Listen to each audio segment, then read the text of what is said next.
good start for San Francisco. Nomi standing strong on the point for the moment. Zupe! San Francisco being very aggressive with their defense here. Great communication coming in here from Florida Mayhem. Baby Bay is still picking up those kills. They need a big Dragon Blade if they want to keep their hopes alive here, and I think they've got exactly what they need. It's the weekend, baby, and we are back live in the Blizzard Arena. How's everybody doing today? Yes, hitting the dabs in the first 5 seconds today is going to be a great show. Welcome back to the Overwatch League. This is day 15 of the regular season, and I'm your host, Chris Puckett. Welcome back to a great show because we brought in the best. It's Bren, it's Crumbs, Zoe the Insider on the desk, and we're coming off a big matchup last night. Seoul and London went toe-to-toe, and it was all London with the win. It really was, and I don't think anyone would have predicted that going into it. However, we were all a little bit confused by the lineup we saw from the Seoul Dynasty. Let's see what they're going to bring to the table today, as they will be playing again. London's big win, that affected our seeds. Let's take a look at the league standing coming into day 15. At the very top, it's now the New York Excel all alone. Spitfire just one game behind them, though, at number 2. And the biggest surprise here is to see the Houston Outlaws, who started at 0-2, now currently in that number 3 spot ahead of the Valiant and the Dynasty. Well, today they make a legitimate run for being one of the top dogs in the league. If they take down Seoul Dynasty, they'll be on a huge, I think, 6-game winning streak, while Seoul on a 3-game losing streak. They got a big opportunity. That comes up at 6 p.m. as the Outlaws take on the Dynasty. At 8 o'clock, we got the Gladiators in the Uprising in the battle to see who can advance into the top 6. For now, though, we got to open this one up with a banger. It's the San Francisco Shock versus the Florida Mayhem, and it's time to introduce the team from the Bay. Give it up for the Shock.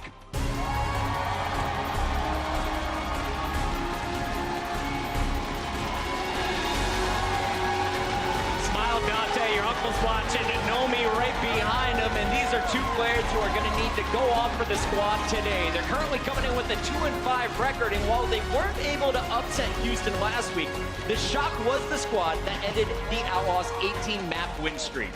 Yeah, and I have to say, during their match against the Houston Outlaws, it actually looked close in some moments. They just lacked that final piece to get over that hump. And in the later stages of stage 2, Super and Sinatra will be 18 years old and join the squad. So now, of course, the question is, are those 2 players filling the areas that are currently lacking for the Shock? I certainly think so, Zoe. I think coming into this, once they get those 2 players under their belts, they're going to be solving a lot of the issues they've had, mainly being a one-dimensional team. That's their issue at this current moment of time. They really only have a singular play style. They try and mix it up with a few pocket strategies. I mean, Baby Bay always a big fan, but yeah, they try and mix it up with a few pocket strategies. It does work every now and then. However, they seem to be stuck in a bit of a tight situation right now. Crumbs, the Shock is all smiles today. Who's going to be your player to watch in this first matchup? The guy on your screen right here is Sleepy. This guy could not be happier to be playing on this squad. Again, coming from the ladder, previously untested, and so he's just have to deal with 3 more games of the Mercy meta, and then Diana's back. I love it. Most people use hand warmers. Sleepy brought his blanket today. All right, that's the San Francisco Shock, but now we got to bring out a squad that is looking to cause some mayhem. Give it up for Florida.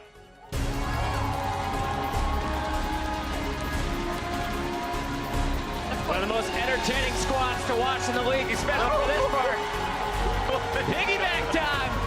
It's Swoosh carrying Manitin. Normally it's the other way around. That's not going to be a good precursor to how the game's going to go. Oh. Just kidding, Swoosh. Much love. Yes. Going ape here on the main stage to open the day. I can't wait to watch this squad, and this is going to be a great matchup. You look at the standings, these 2 teams are on the same half. They're in the bottom end trying to climb the ladder, and Zoe, we got to talk about these walkouts. It's becoming something this squad is known for. Yeah, it really is, and I mean, that's pretty much the highlight when I see their logo on that stage. Like, what are they gonna do for their walkout? They're actually taking Twitter suggestions, guys. So the Florida Mayhem Twitter has actually been tweeting out, asking for suggestions.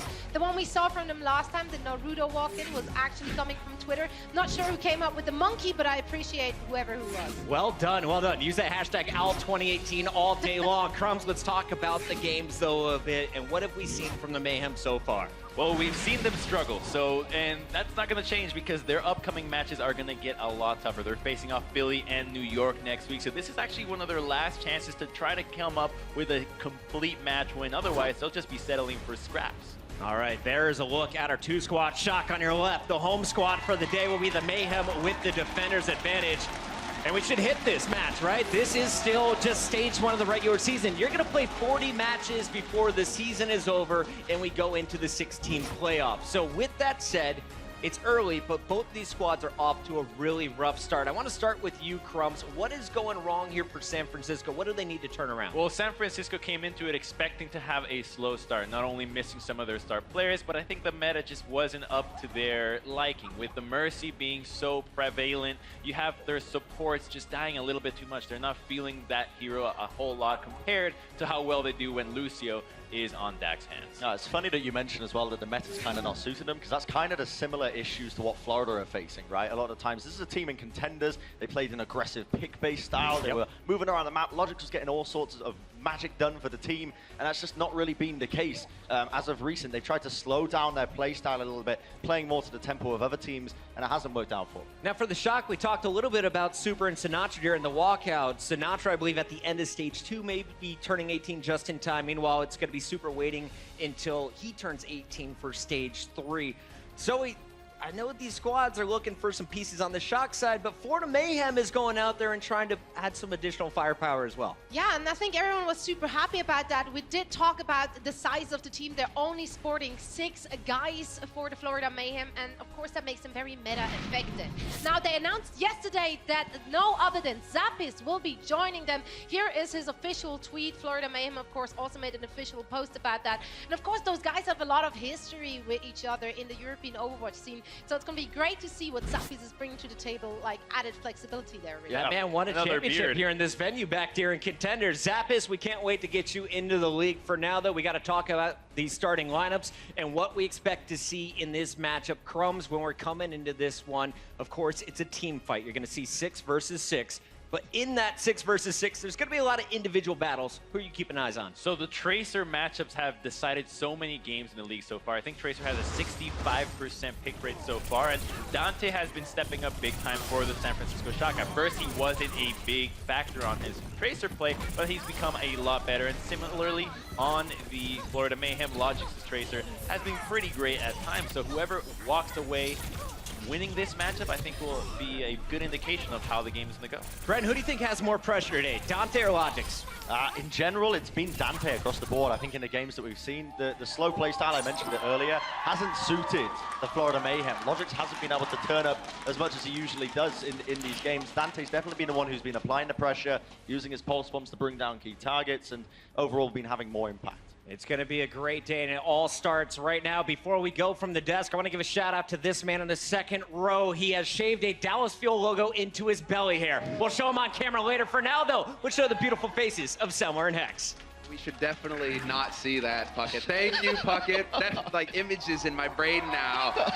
Welcome, everybody. This is going to be the first match of the day here, and it's going to be a good one because I feel like both of these teams have shown strengths and weaknesses, Hex, and they could match up fairly well here. A lot to play for, like the desk mentioned. The Overwatch League is definitely a marathon more so than a sprint, and I think you look at both these teams, they're just trying to hold the fort until reinforcements can get there. Everyone knows that they're waiting for Sinatra, but maybe Dante's made that not such a big deal. They're definitely waiting for Super on the San Francisco team. Everyone's very excited about him, very vocal, very intelligent, and of course Zappis I think is going to bring a lot of that to Florida Mayhem as well. So it's about keeping your head above water. Can you stay even until you can really solidify these teams? I think their hopes for stage 1 pretty non-existent at this point. It's pretty slim in terms of playoffs. Now it's just about actually feeling it out a little bit out of Dallas Fuel right now, figuring out what works for you in your game, what you're going to have to adjust when those new players show up. It's like the Alamo, except that reinforcements are actually showing up. It's not all hope is lost. You will not all die horrible, horrible deaths. So we will be starting off on Numbani. There has been that change up in the map order, and so this will be the hybrid kicking things off with that point A defense. And well, it looks like it's going to be San Francisco Shock on the offense to start things off as the away team. Yeah, we'll see what they want to run. Numbani offers a lot of different things to run. I do want to go back to a point and say when the meta switches, these teams might be stronger too, because the game changes almost entirely. Sometimes when the meta switches and one hero is not as good anymore, maybe things go back to a different way that they're more used to. So you never really can count any team out in stage 1 for as far as the overall Overwatch League goes. But I think San Francisco has one more win. Florida's still looking for their second one. Definitely, I mean, it's not a must-win game, but at some point you start wanting to turn it around.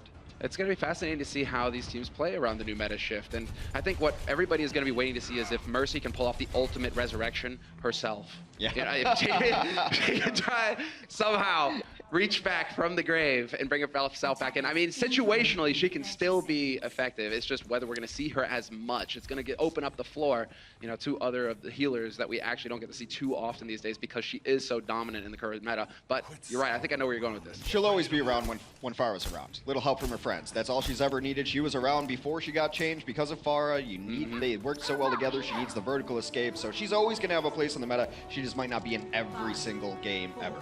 It's worth mentioning as well that we are playing on the old patch here, still for the remainder of stage 1 as the action kicks off, and San Francisco Shock have locked in their roster, locked in their heroes. Just need to remind you that Mercy has not been changed, and neither has Junkrat in this current patch. That'll be until after this stage, then when we swap over to what you guys are all playing on matchmaking. So far you will see Mercies on both sides of things, and this is the map on defense where you can run the Ana. That is Zupe on it, a very aggressive dive, going all the way back, trying to get Zebo's eye, and he gets absolutely sniped by Nevix's Diva. Where are the peels?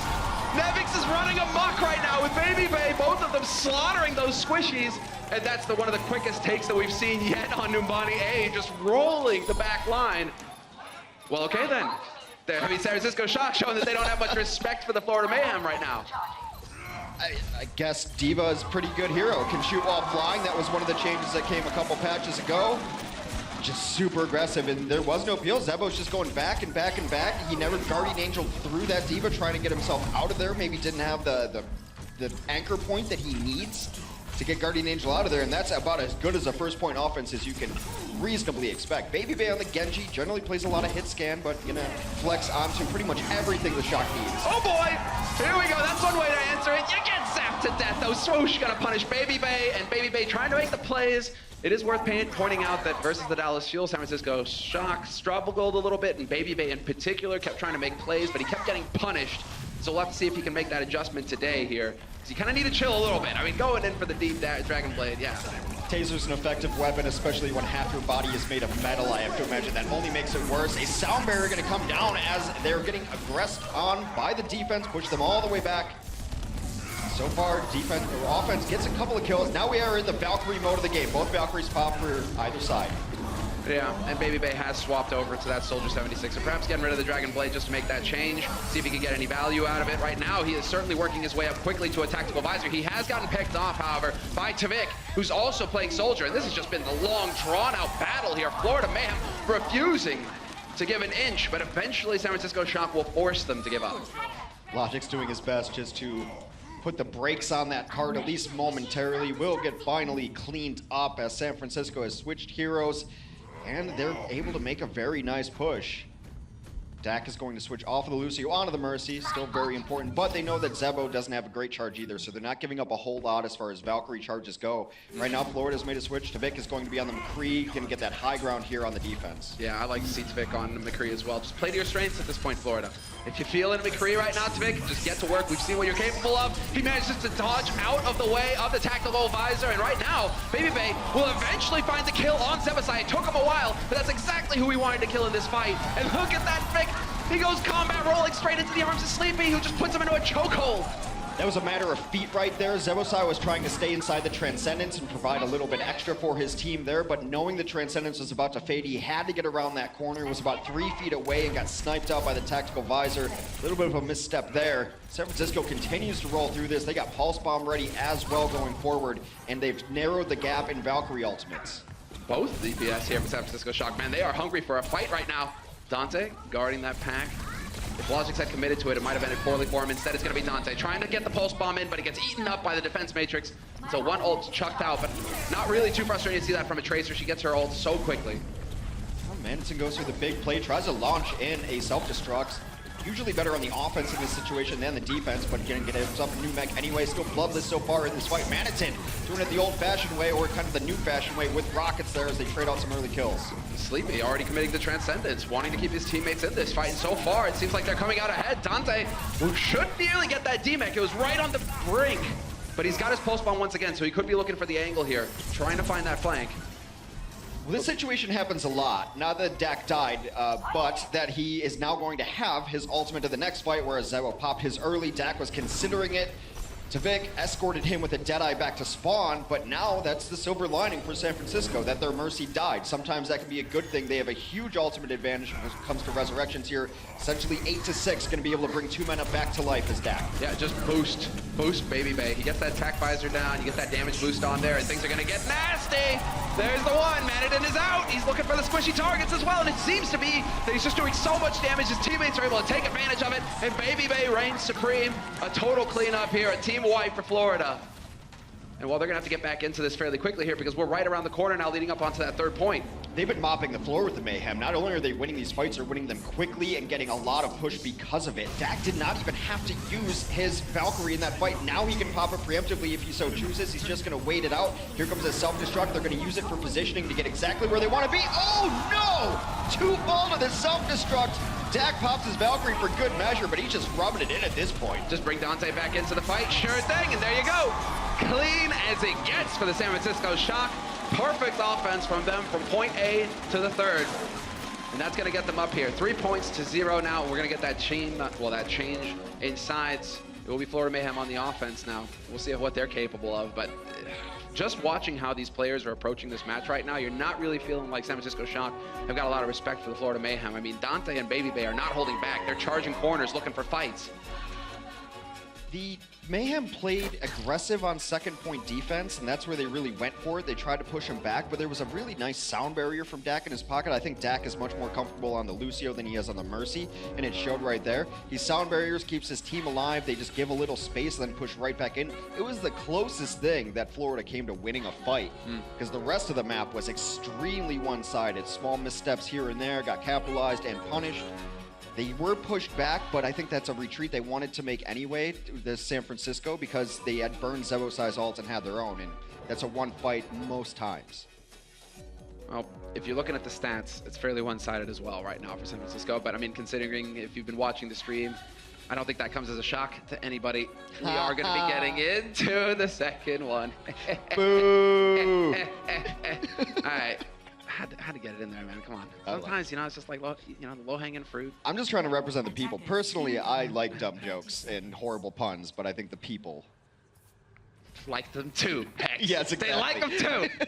All right, 20 seconds until we get into the action here. And well, as far as the defense is concerned, it doesn't look like San Francisco are going to be breaking the mold in any way. Hell, they aren't even getting an Ana into the fight. They're sticking to the pure, well, nearly pure dive. They have changed it up with Soldier at least.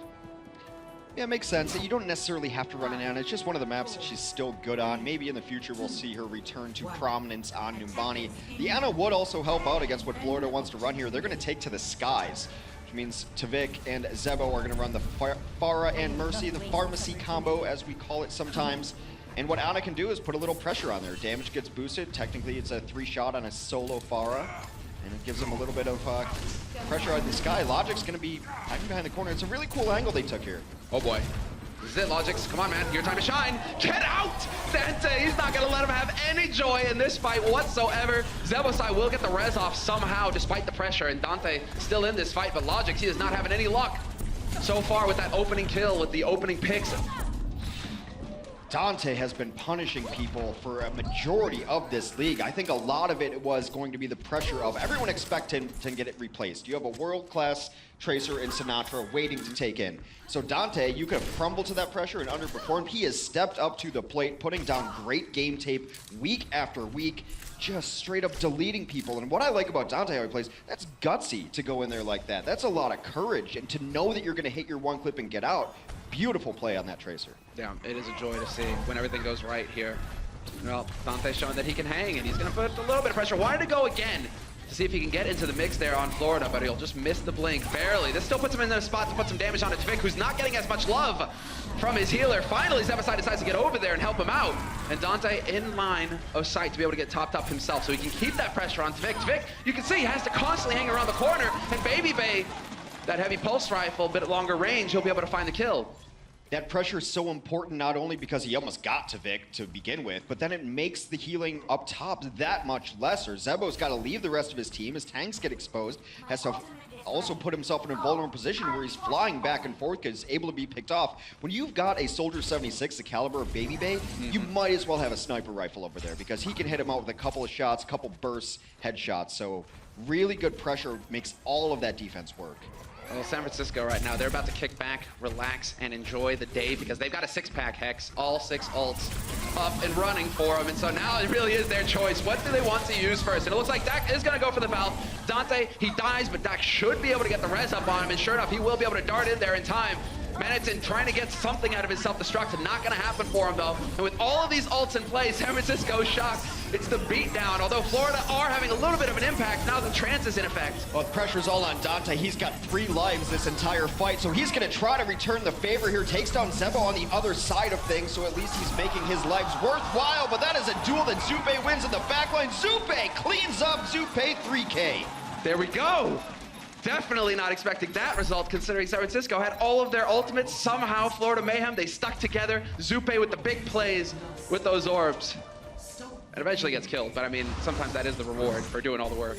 Completely fine. Takes out his counter. He takes out a Zen who's getting healed here. Of course, he gets a little bit of help from his friends in the back line there, but still crushing orbs. Beautiful play. A flank Zenyatta. Okay, it can happen. I mean, you're the one who thinks he's third DPS. Might as well. He's just not that fast. Yeah, exactly. It just takes a little while. Hold on, guys. I'll be there eventually. But you know what? The bonus side is you can't hear him coming. No footsteps. Oh, so what you're saying is that basically Vic needs to take note here. The Genji needs to figure out how to float himself, although he doesn't need it right now. Tvik making Hashi out of them. 2 kills with the Dragon Blade, and that is a lot of pressure getting poured on here for Florida Mayhem. Zenyatta was Genji's mentor, so it makes a lot of sense. Ah, so it would make sense, right? Because it would take obviously a little bit more time to reach your master's level. Exactly. That's what he was holding back. He's still studying the blade.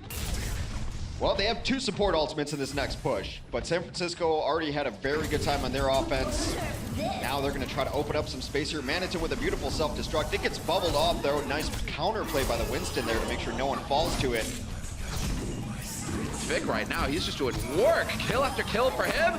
Reigning Supreme with those shurikens. Turns out he doesn't need to be silent if he's going to lay waste at all turns. The reses do come in here for Dak. However, that belt does get popped. Zebasai's got his going as well right now. So the healing on both teams just in full effect. Trance has used everything along with the kitchen sink getting chucked into this battle. That self-destruct went a mile in the air, but again, it is Dante on the ground who is actually getting kills that matter now. Blade's gonna come out, has a deflect right away, not an ideal situation. Dash already used, so no mobility. Tvik gets absolutely shut down.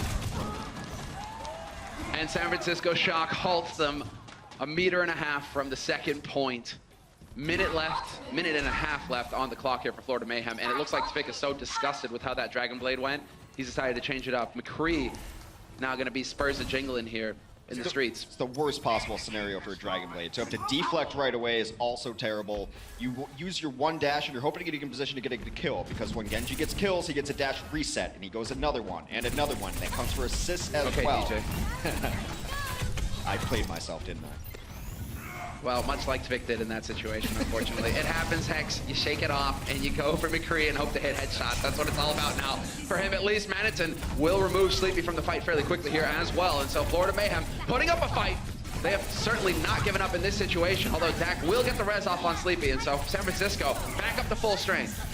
This is a fight that if they don't win, they're fine with it because they should have one more good push at it. So they just want to make sure that they get up to their ultimates that they really need, don't burn them unnecessarily, and then come back into it. They are going to burn Zebosai's Resurrection right away to bring them back to fighting strength, and again, punished immediately. Manhattan out of this fight. Can they bring him back? Here he comes.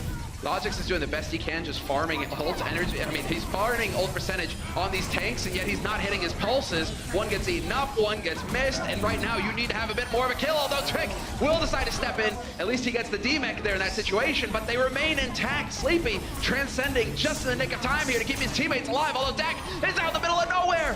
That transcend was a little bit over ambitious there. Dak will fall as well.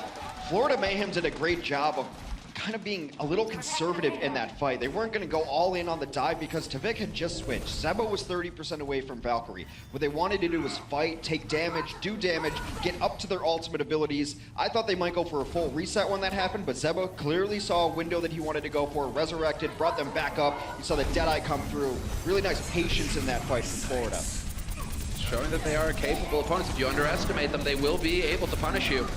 So Baby Bay with the tech getting batted around like a chew toy, and he's gonna have to back off without, what? The man is still on him, Swoosh! What's going on? Swoosh eventually makes it out, but Baby Bay, I'm sure he was as surprised as I was. Well, you talk about space created, you're just knocked back Baby Bay, and Baby Bay being one of the primary carries of this team made sure that his medic got back there with him, so it opens up the space for everyone else, and then even after all that, Logix was able to clean up the scraps that Winston had set up for him. So now still looking to finish it. They only have 30 seconds left, though. They do have the ultimates they need to get this point, does Florida. Decent positioning here for Tvik as well, if he can hang out on the right side. Make sure his teammates are there to heal him, and more importantly, oh, the Deadeye! Nick of time! Is he gonna catch Baby Bay? No, he does not. Baby Bay playing with fire, and he doesn't get burned. Somehow Tvik not able to get anything apart from the zone from that ultimate. Logix will take down Nomi, and the flashbang getting missed by Tvik, but he's still hitting shots. Dante, though, coming into the fight himself. Resurrection's coming out on both sides, and now Florida taking better advantage of it. Those deaths are likely permanent as Dante Nomi out of this fight. Resurrection does come up actually onto Nomi. You want to bring up your tanks, it's great value there. That's a big one, though. Baby Bay eventually gets the kill on Tvik, but Tvik took out Dak in the meantime, and so that healing gonna be delayed a little bit. Dak has just res, and he goes to Lucio to get back into the fight even faster here. Might make the difference if they can hold, but the kills are filling in here for Florida Mayhem. They are fighting, putting everything into this last battle, and they will push onto the point. San Francisco not able to get a live body in there to contest. A completion of Numbani for the Florida Mayhem. No time remaining in their bank, though, so now it is up to their defense to try to force a draw. San Francisco's going to have a crack at this first point defense. If they get it, they will win the stage and the map. Florida needs to hold on for dear life here. Yeah, without a whole lot of time either. That is, I mean, well, let's say that San Francisco have a whole lot of time. 2 minutes 44. They were definitely a bit quicker on the offense. But Numbani, it's like that Oregon Trail. It's just a long, long walk, and people will die of dysentery on the way to the point. So 244, that's... I want to say it's at least 2 pushes, right? And then the third one might be kind of switch to Lucio and let's get there in time. So, but the setup time on Numbani and where you want to be for these fights on the offense, I mean, 244 looks like a lot, and it's not really. Curious to see if there was going to be a change in positioning coming in here for Florida as well, considering how they fared on the defense. First point, the first go-around, they just got completely overrun by San Francisco Shock. And so we have to keep an eye on Tvik and on his 2 supports that are side by side with them. Make sure that they don't get dove again by Nevix and Nomi. I mean, all of the offense for San Francisco Shock just railroaded them at the beginning. And so now we have to see. Florida still looking for their first win here in the league. And Tvik? Oh. What is that? That is... I think Dante's asking himself the same question. He does not necessarily know what happens. However, you're going to lose anyone there. Losing your Tracer is fine. Not the end of the world. And this time, Manitin is up here to watch and at least try and provide a barrier to stop the push going in onto the squishies. So that's something to keep in mind here. Nomi clearly waiting for the signal to go. Baby Bay looking for an angle as well with the Helix rockets. He just goes leaping up. Nomi gets his barrier down as well, but he really doesn't have a whole lot of health to work with, and so committing fully to that fight, little dicey. Not a whole lot of health to work with at all. Gets the orb, but they are still just pressuring. Look, they're going to force him to fight on the point because they only need 33% here on the clock. Manitin out of this fight. He's going to self-destruct, try to zone them out, but now they're forced to give up the high ground. They have to fight down. Logix makes a huge play, takes down 2, but instantly rats. Oh, sick position to drop the self-destruct, though. And sure enough, he will find 1 kill. Nevix takes Swoosh, but that meant that the defense had to back up as well and keep a little bit of an eye out, or rather, the offense had to find places to hide. Still love the positioning there, and he will be able to get that remake going. Not a whole lot of health to work with here for Nevix, and the eye in the sky telling the story is Florida Mayhem swarming onto this point, and it looks like they will be able to just barely hang in here for now, although they keep coming back into this fight. San Francisco, Nomi, once again alive. Both resurrections out. The next kills are going to be all that more important. Dak in bad position, has to go back to the big health pack behind his tanks. They didn't get completely wiped up, so they're still posturing in good position here. This could backfire against San Francisco as they haven't totally reset. And now only 1 minute remains. All that progress goes back to zero. Yeah. One shot at winning this map, and we're gonna draw. That was why the fight continued so long. They were right on the brink. You just keep contesting on the point. Don't let it go to zero. But it wasn't enough, and Baby Bay, usual home for him up here on the balcony, trying to take advantage of the high ground with Soldier. Trying to force them out. Dante with a sick pulse. D-Mech on Manitou, and that's a strong start here for the offense. Both tanks out of the fight now. This could be the turning point as the tactical visor wrecks house, and they will succeed. San Francisco Shock will get the win in the end, Hex. Very well played by them on a nail-biter of a match. San Francisco coming out looking good in those white visiting uniforms. Florida's got a little bit to work on here, some strategies, but both these teams looking to turn momentum in their favor as we go forward. Florida Mayhem showing some grit. You can underestimate them. You can say, right, you guys, I mean, obviously struggling right now at the bottom of the league. We're not going to take you seriously, but if you give these guys the opportunity, they can show you why they are here. They are always a threat. And so Swoosh, Manitou working together, in-game and out. And we'll see, can Florida Mayhem pick up a win here on the second map? The Overwatch League is brought to you by Intel, the official computer processor of the Overwatch League. T-Mobile, America's best unlimited network. And by Omen by HP, the official PC and display of the Overwatch League.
My name is Tvik and I come from Sweden, Västerås. I play DPS for Florida Mayhem. I was having troubles coming up with a name, and I was having a broken keyboard all the time. So basically just started rolling my head on my keyboard, and after a few iteration changes, it ended up with Tvick. My favorite hero so far has always kind of been Hanzo. It's just something else with a bow and arrow that just really speaks to me. I think it's very satisfying just getting kills with a bow and arrow in a futuristic type of game. Oh, no way, Tvick! Tvick is just running amok. I'd say my biggest rival would be Libero, just because we are really good on so many different heroes, and I want to prove that I'm the better one. Tvick can play every single hero that Overwatch can throw at him. My personal goal for Season 1 is becoming the best player in the whole league and just continuously staying that, and even after the season. And there we have it, the man who willingly admits that he's a Hanzo main, Tvick. And so far, I mean, he's showing that he has, not only does he play Hanzo, obviously, he plays many other heroes and he excels at them.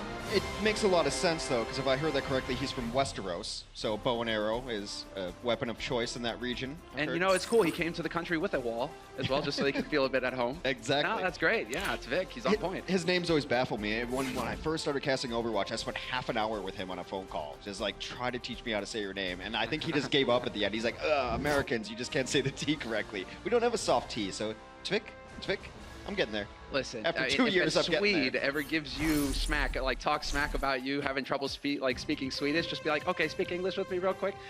I will speak English. Like, the Swedish you can accent get away with is that. straight fire. You can get away with I'm that. an honorary Swede. I've lived in Stockholm for 6 years.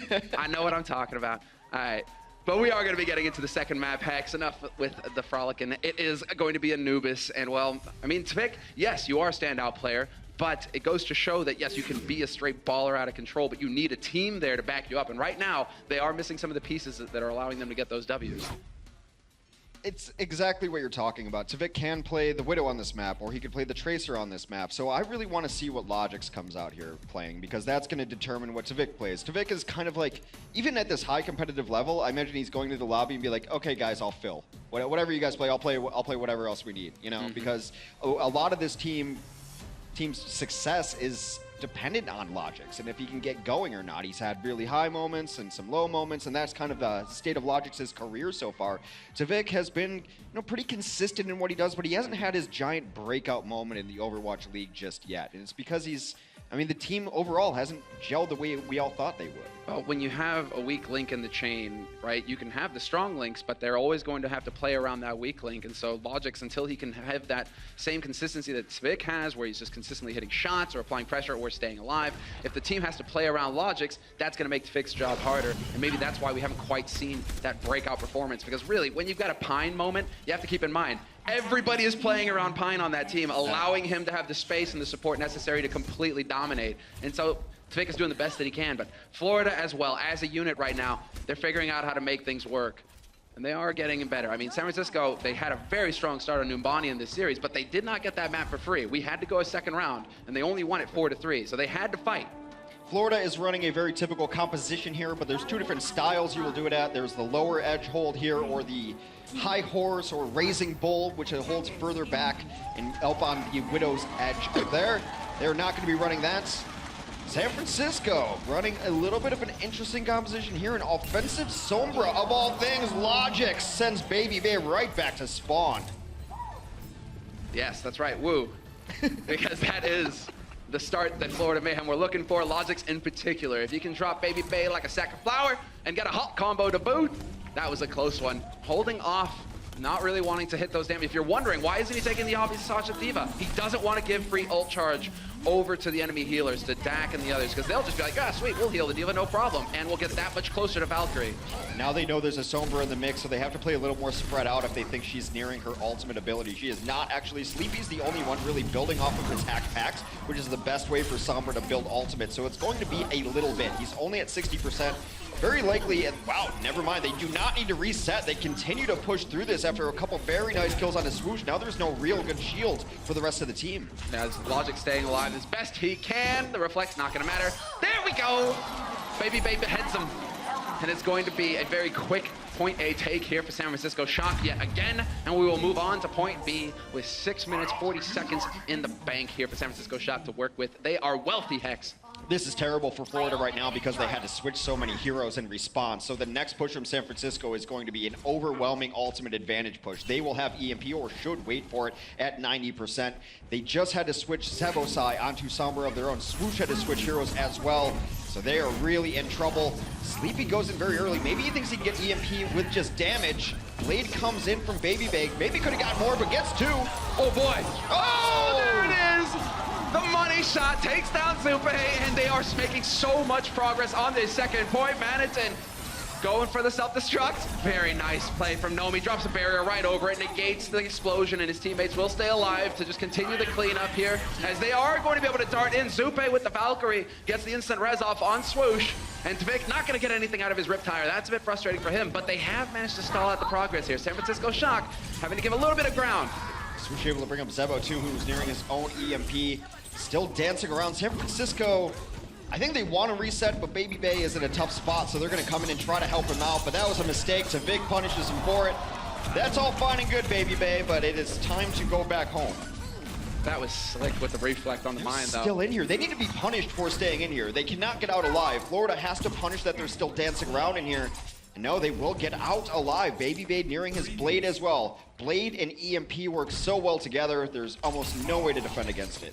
Exactly right. So it's a matter of just staying alive now. If you're Baby Bay, if you're Sleepy, Sleepy just got his EMP. So we'll be watching for him to just run in there in Viz, try and get it on the back line, or just go for it straight up. But that was Zebasai getting the EMP off, and so the delaying tactics working out here for Florida Mayhem. In this case, 3 quick kills will mean the end of this push for the Shock. One of the weird downsides of EMP has always been that your opponent gets to have an economic push because of it. You just use your EMP so they can't use any abilities. That includes ultimate abilities. So they're going to be able to hold on to all their abilities for the next fight. You have to be very confident in your own economy, knowing that you're going to be able to withstand the next push, which is going to include those ults that likely would have come out in a scrappier situation. Do you think that Swoosh using the Primal Rage then, for example, right, was a bit too much overkill perhaps? Maybe you should have held on to that to try and counter some of these ults that are going to come in from San Francisco? Maybe, but it's also a situation you don't want to use an EMP that aggressively and not win the fight either. So you want to guarantee that you're going to win the fight, but now they're in a tough spot. Valk, self-destruct, EMP, and Blade already. Sleepy's looking for his angle. There it is. He gets it on Tvik, but that is going to mean that Tvik is certainly dead. Yes, the dive comes through, the follow-up as well. Baby Bay hacking him to bits. There will be the self-destruct just to buy a little bit of room here, but that's not going to be enough. 5 people on the point here for San Francisco Shock, and they are pummeling Florida Mayhem into the ground. Yet again, a very quick first offensive side here for Shock. A bit of a throwback style going to the Sombra. Not something we have seen a whole lot in the Overwatch League, but this used to be one of her best maps by far. Defenses were the ones who first harvested the power, saying like, well, if they come in, I'll just EMP and we win that fight. And you can win fights using only one ultimate, which, mind you, charges insanely fast. When you're hacking those health packs, your teammates are on them. Even when you're on them alone, you're very likely going to have EMP up for every single fight. Then the offense is adjusted and said, all right, how do we counter EMP? Well, let's just EMP the other team. So it became this very back and forth, a bit of a throwback style, but definitely working out for San Francisco to be able to combo that the way they did. I'm loving it. On these assault maps, man, we get to actually see a variety in in strategy. Why are you giggling, Hex? Because you're loving it. Yeah, okay, good. I am loving it, right? And look, you got the arch color right there. Never mind. But yes, right. Hold on. Train had to like reboot there. Brain had to reboot.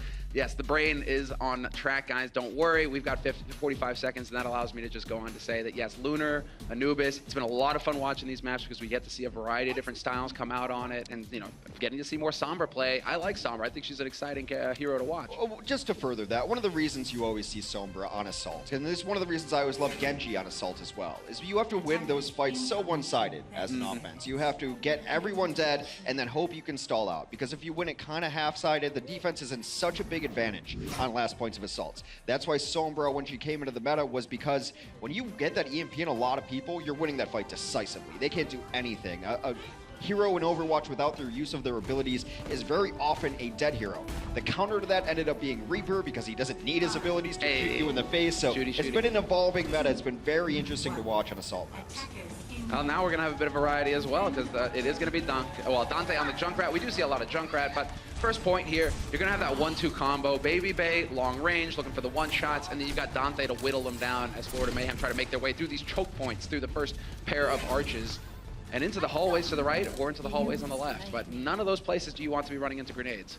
Baby Bay is going to be back up here. He's also getting damage boosted right now, too, so even a body shot is going to absolutely wreck most of the people from Florida. And I know that because I only hit body shots. And this is like that standoff right now.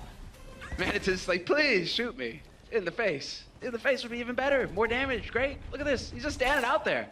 Well, at some point, Florida has to make a decision and move. San Francisco's fine just playing defense back here. Look at Zupe right now. Like, that's the big thing. This is why you don't shoot the tanks, and why Baby Bay isn't shooting the tank. Zupe's nearly got Valkyrie already. Look at the rest of his team with the ult. Nowhere near, but him, he'll have Valk for this push.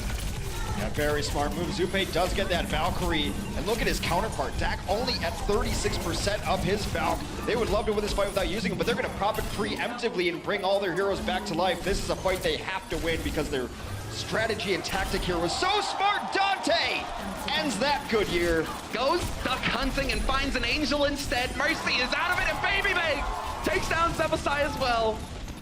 Well, that is where it starts to get just a little bit grim here. They are making progress on this point, but this has bought so much time for the reinforcements to get back into this fight, and Baby Bay still reigns supreme from on high. Get out, Logix. Two downsides with that style of attack. One, it takes you long to set up, so you've already burned a lot of time off clock. More importantly, you know the other team has a huge Valkyrie advantage on you now, because all your entire strategy was to build Valk that much faster than the other team, but at a certain point, Dak's team does take damage, and he's going to have Valkyrie faster than Zupe. Unless they try this again, they still have to overcome about a 60% advantage on Valkyrie. Tough spot here for Florida. In the meantime, Logic's making progress on that point. It will get contested now. As Nevix, he's got the whole hog as well, so he can start chucking them left and right. We do have Swoosh going for the Primal Rage. Manatee finds a kill on Sleepy, but Dak is there with the instant res, and so it gets canceled out exactly as it should. All going according to plan here. Nevix with the whole hog still holding on to it, not having committed just yet. He will get it, and when he finally decides to pull the trigger, guess who's there to ruin his day? It's Logix. So now we have a situation where both teams who had Valkyrie have just lost fights. I don't really know what to say. I thought Valkyrie was a very powerful ultimate. That's what everyone's been telling me, but I suppose sometimes when you just kill that many people, it doesn't matter if you bring them back to life. That's what you talk about, right, Hex? Where you're like, okay, if you're going to go into a fight and your opponents have Valkyrie, you have to just do so much damage that it doesn't matter with the reses, or with the chain healing, or with the chain damage, or that Mercy... All right, I'll stop. But you gotta do the damage. But maybe it's a bit of hubris sometimes. We have Valk and they don't, so just go in and die wherever, but it's where you die in this situation. Like, sometimes you get brought back to life just to die again, which seems like a very painful existence. Well, what could be painful here? Not for a long time. Fairly quickly is that Tvik has Dragon Blade. They can go for this too, because Zupe's almost got his Valkyrie up again, so now they're gonna have the Valkyrie advantage. In theory, you could wait for Zebo, but Zebo's your backup plan for your next push. They're gonna pop this Valkyrie preemptively, Zupe.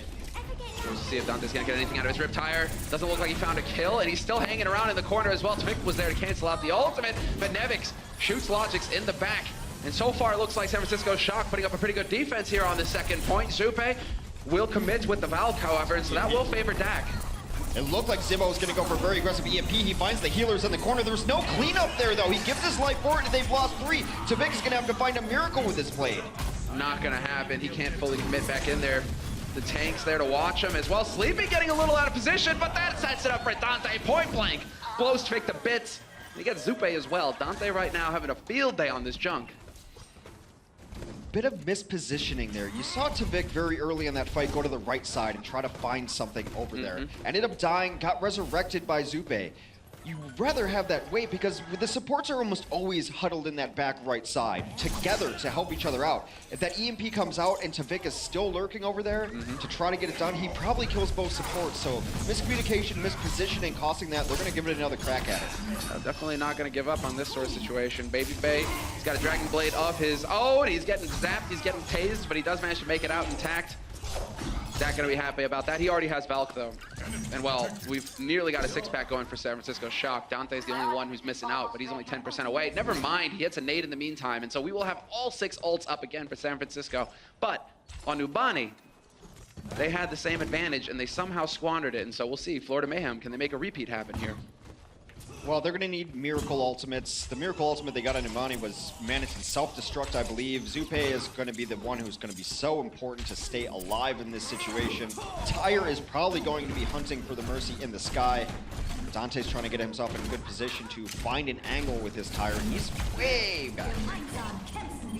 Yeah, that's exactly what he wants. He's going to be able to get that Tyre out for free, and hopefully he's not going to die in the process. Looking for the back line. Who's he going to find in the end, though? Trying to stay in, and there it is. Zebasai gets caught eventually, so that's a pretty big kill. No EMP in this fight, although he will get rezzed up immediately by Zupe. Never mind. He's back to life, still working his way to that EMP. Is nowhere near yet. Tavik gets very low. Baby Bay will fall during this. Baby Bay brought back to life. Transcendence on the point, trying to keep everyone healthy, and with a couple of kills on the side of San Francisco, defense should be in position to reflect this attack. Yeah, Tavik. He'll get the one kill on him, but that's about it, on Dante, rather. So looking like San Francisco Shock will hold once again. Not even a tick of progress made here for Florida Mayhem. So, this is kind of okay for Florida because all of those check marks, it seems like they cracked open some ultimates with the boys right there. They're all gone.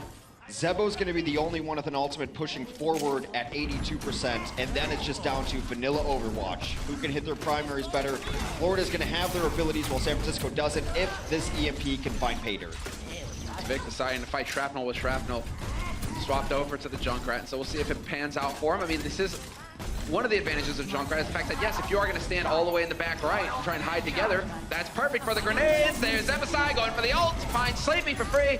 Pretty sure that Dak got caught by that as well, but somehow Dak manages to stay alive in the mix.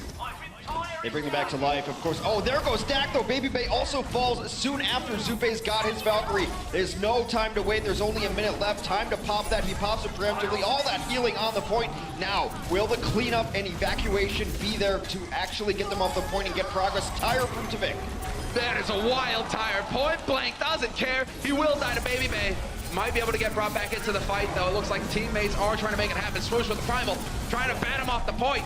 Trying to keep his teammates with the space necessary to close this out. But San Francisco Shock refused to say die. They are still in this. They come back onto the point and a couple nice resurrections. Swoosh will fall. I don't think they have the resurrection to be able to bring him back to life. Zebosai has another EMP. Might be there for the closeout. EMP comes down. Is there any follow-up damage? Zebo can't do it himself. Will fall. And that should spell the end here. We do have San Francisco Shock turning it around. Logix has swapped over to Tracer, hoping that she will make the difference. It's not looking like it's going to be enough. Getting chased away. There's a lot of healing underneath the point as well as that pack is hacked. They can stay in this right now, but they are pushed out entirely. Is Florida. Fantastic work from San Francisco Shock, up 2-0 in this series. And definitely looking like they are in control of the situation. I mean, exactly right, Baby Bay. You know, you got the confidence, you give the thumbs up. You know what's coming next. Turns out we are in the arena. He's letting them live for now, Hex, but that may change by the third map when we come back from the break.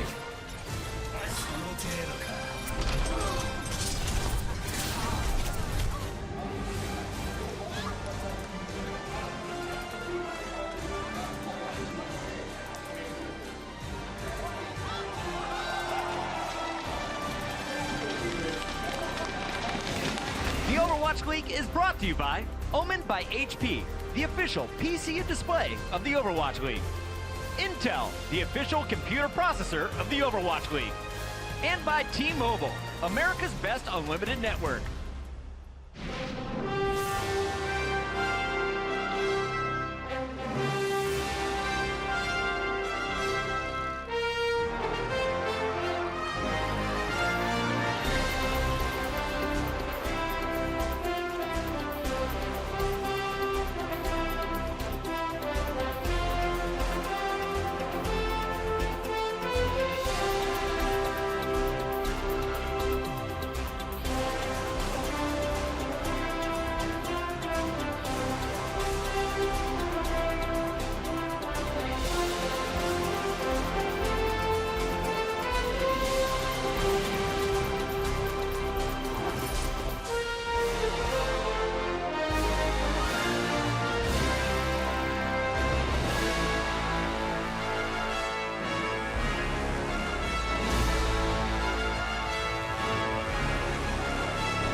It's halftime in the Blizzard Arena. You guys enjoying your weekend so far? Yeah, they're making noise. I think that's a good sign. Let's break down the action early on here. We see a 2-0 lead. The San Francisco Shock in complete control. And let's take it back to Numbani.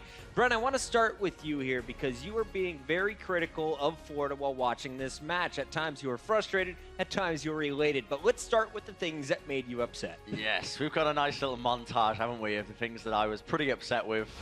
Florida is a team that has a lot of history. And I was so annoyed watching this because they made lots of small little mistakes. Just here, Zebasai, this is a recurring theme throughout this entire match of Numbani, was preemptively using support ults in situations where you want to wait out a little bit. You want to be trying to prolong as much as you possibly can. Other silly mistakes like dying to self-destructs when he shouldn't really be happening. I mean, Swoosh was able to get out of there. He could have just jumped into any other direction, would have been one more person surviving, and also just the misuse of general ultimates as well across the board. However, I'm going to turn it around. We're not all negative here. All right, positive, we are Patty. going to talk about a few positives here that Florida also did, because they did have a few, signs of life. It was hard, but I did see them. I did spot them eventually. They were in there. And it was mainly the mechanical skill is what I want to point out. These guys have so much experience in Overwatch. They are very mechanically skilled. Zupe and Tavik, these guys were clutching throughout the entire game in terms of their raw aim, picking off players, really just brute forcing this payload through the map as much as they possibly could. And this is one of the clear highlights, and this was a nice little final push as well by Florida to cap out that third checkpoint, and it was just nicely orchestrated, focusing down the right targets at the right time. And it does highlight that this is a team that can play well. They just, for whatever reason, and I mainly pin this down to the playstyle issues, the way they've changed it up from when they were playing in contenders, but they just haven't been playing well, but they can. This is what that was annoying me, right, Puckett? I was going mad, right, when we were watching this game. I was super angry. Ranting and banter, that's all we heard here on the desk. Crumbs, while we did see Florida complete their push, right? They were able to get all 3 points. They didn't have any time left over in the time bank. In San Francisco, they did. They were able to complete the map. They got the extra point. They take map 1. And as we were watching map 1, what were you seeing from the Shock? Well, the biggest thing that the Shock did for me was not succumb to be dragged down to the jungle game that Mayhem was bringing, which just involved chucking out ultimates left, right, and center. So the fact that they held their composure and just say, you know what, we're going to take these fights, as ridiculous as they might be, under our own terms, and it resulted in Baby Bay. You see him right here with the tack visor. He hit about 34% of his team's damage, which is a huge amount when you consider that the tanks are always diving. Well, just shoot the Winston all the time, get that free charge, build up those tack visors, and then when the tanks die, nobody's there to protect. Brent, one of those reasons we didn't see any time left for Florida was Tavik had a very slow start on Pharah. After seeing Baby Bay and his hit scan prowess, do you expect to see Tavik go back to Pharah in the second half? Most likely, because it's one of the only things that's worked for Florida, funnily enough. I mean, it didn't work in that game because, I mean, we both discussed this. They were a little bit too passive in using the Pharah, in sort of trying to capitalize off of it. But it is one of the only strategies that has worked out well for them when they combine Tavik on the Pharah and Logix on the Tracer. Well, Anubis was map number 2, and personally, it's one of my best maps. But this one was also a treat for us so far this week. We saw Effect playing Doomfist. Today, it was all about the Sombra for both squad scrums. Exactly. So from the first game, you noticed that Sebasai, his Zenyatta wasn't very good Zenyatta, so you pick the Sombra, the easiest way to deal with him, so you just pick him the whole time, and it's a new development in some strategy. Typically, we're seeing Sombra be used for the second point defense. I don't think we've seen the Sombra be used in the first point at all, so you can transition to the second with the EMP, and then combo it very nicely with the Genji blade, so you can just demolish any target. San Francisco had a great offense this time around, but when it came to Florida Mayhem attacking, and you highlighted how passive they were, it actually took them 55 seconds before making their first move onto the first point. Like, that's just free time.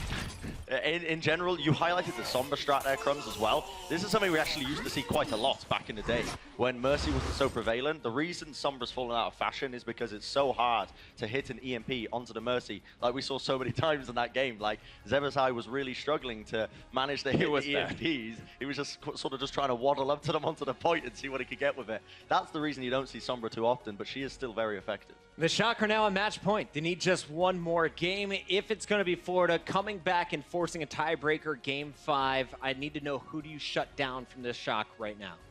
Most likely Dante in my eyes. The guy on Tracer has been performing the most consistently on this entire team, and he's actually one of the key reasons as to Shock's success in the terms of he's always working around the team. It's funny, not a lot of Tracers kind of do that. Different play styles for different Tracers. Soon likes to play on his own a little bit, but Dante is very much a team-orientated player. Commits the pulse bombs onto tanks when his team needs it. He's very versatile as well. No, I'm a firm believer in you have to help yourself before you can help others, and I feel like the Mayhem is at that point where they can't be looking at the Shock to think, who are we going to shut down here, because the mistakes that they're making are so critical that if they can't get past it, doesn't matter who they're going for, they're going to lose. So they need to just clean up their play and start with the ult economy. It's not a good idea to go burn 3 ultimates to spawn camp while you are on the defense. All right, that is going to wrap our halftime coverage. Before we go, though, we want to give you a look back at a match earlier this week. The San Francisco Shock were the underdogs when they matched up against a red-hot Houston Outlaws squad. They went into map 3 and ended an 18-game run for the Outlaws, and we got a chance to catch up with the Shock backstage before the match even began. Let's get it. I think we should just play our game. We reviewed our last game. We talked about what we should improve on, and we're just work on that and play our game. That's it. Man, it should be a lot easier because Linkster's like their best player.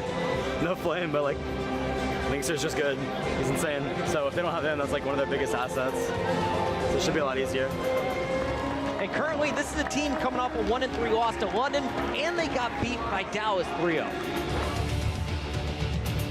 Well, they got a fairly decent chance here as well. I think their keys to victory are to focus down the tanks. So if they play some styles like a double hit scan and focus down Muma when he comes in, they're going to have success. They also need to be decisive. If you have a plan, go for it. Have confidence in yourselves, and of course, have confidence in Baby Bay. Because with one of the stars down on the other side, on Houston Outlaws, Baby Bay should have a lot more freedom, a lot more space to be able to show that he is up to that level as well and can carry his team.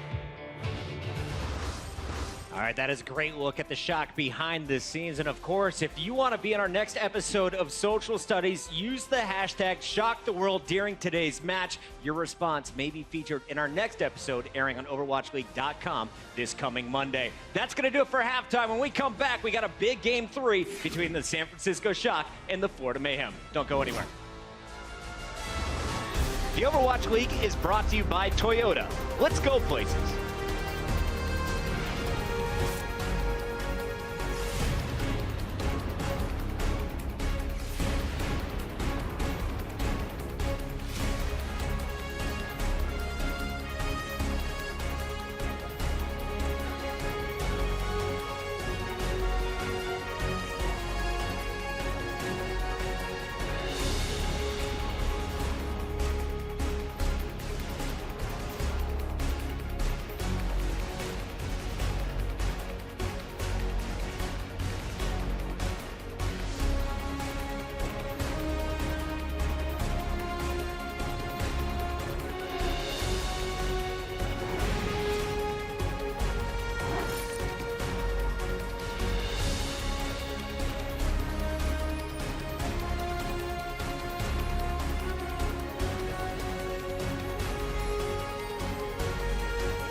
put your hands together for the San Francisco Shock.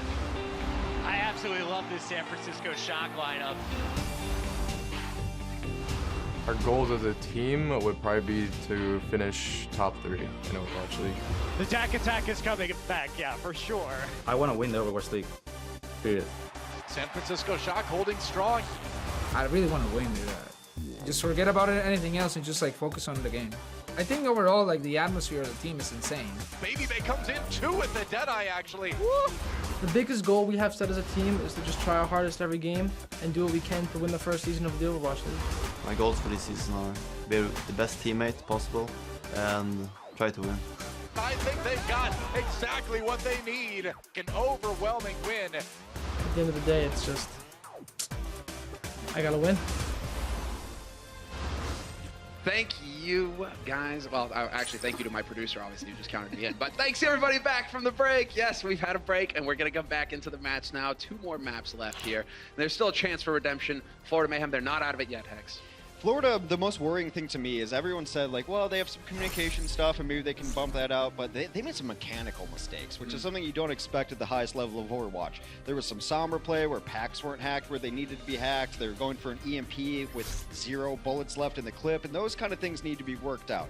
Granted, you don't see a lot of Sombra. Maybe it wasn't practiced as much as they could have practiced, but that's the worrying thing, because we thought maybe this team should have the teamwork in place, or a team that's been together for a while, but those mechanical errors, regardless, will hold you back. You're not allowed, if you're going to be competing at the top spot, and we just had that piece, San Francisco Shock. Every team here is giving their best, but to compete with the best, you can't make mistakes, or you have to make very few of them, or you have, yeah, exactly. You have to be really, really good at the game.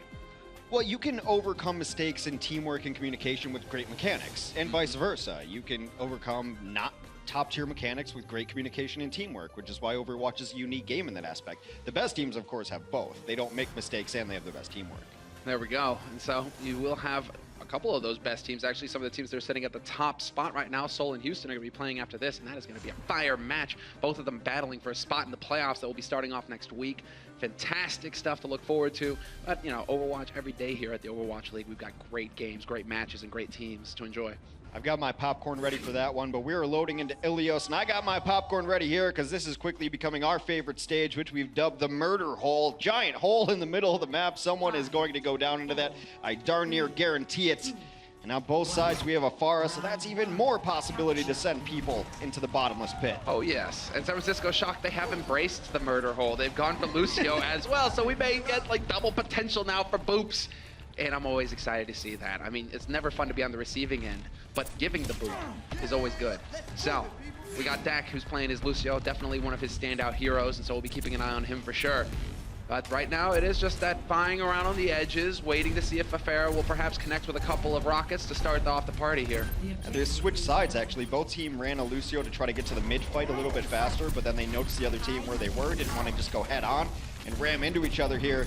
So still poking about. Dante finds first blood. Nomi will follow up yet again. And that is 4 quick eliminations for the San Francisco Shock. An unceremonious first fight. Now, Vic will get 1, but he's got to get out of there.